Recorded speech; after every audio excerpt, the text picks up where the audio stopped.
question Michel, quels sont aujourd'hui pour toi les enjeux de la cybersécurité, les enjeux majeurs? Les enjeux, c'est relativement simple en fait. Notre objectif, c'est de protéger l'information de l'entreprise. C'est pas juste les systèmes, c'est pas juste l'infrastructure, mais c'est aussi les hommes, parce que c'est une des points de vulnérabilité aujourd'hui que l'on constate, hein, et on l'a vu encore récemment. Quels sont tes enjeux à toi majeurs dans le cadre de ton activité? Notre rôle, c'est anticiper. C'est-à-dire qu'aujourd'hui, on voit une évolution du ransomware qui avant avait une direction plutôt verticale et qui est maintenant horizontale. Donc ça, c'est intéressant. On ne croyait pas que ça puisse arriver, mais grâce à Microsoft, c'est arrivé. Maintenant, la question, c'est qu'est-ce qu'il y a après? Parce qu'in fine, le ransomware, si on sait patcher et backuper correctement, c'est plus un problème. Donc la vraie question, c'est ça. C'est qu'est-ce qui va se passer après? Quel type de faille sur lequel on va devoir se préparer? Et pour se préparer, on sait qu'on est confronté à un problème d'organisation et de processus en interne dans les entreprises.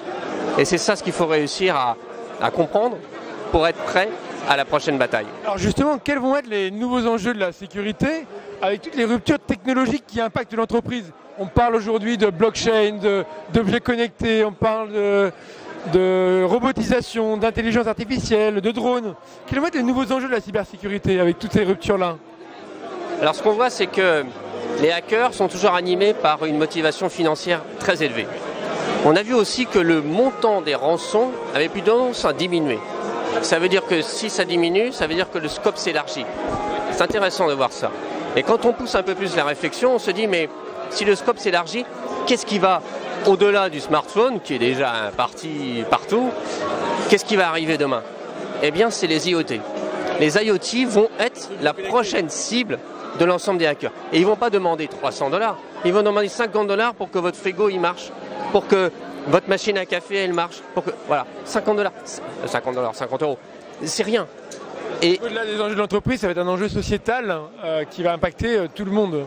Alors effectivement, là je raisonne plus pour le commun de nous mortels, mais au sein des entreprises aussi on va voir arriver ces objets connectés. Et donc de fait, eh bien, il va falloir penser à la sécurité.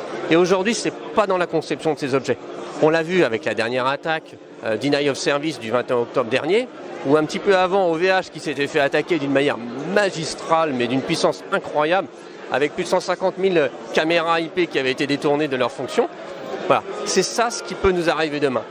Donc ça veut dire que si on veut réellement anticiper, ce qu'il faut faire, c'est convaincre nos fournisseurs de ces prochaines solutions qu'avant de les acheter, on va devoir leur demander la capacité de protéger ces solutions.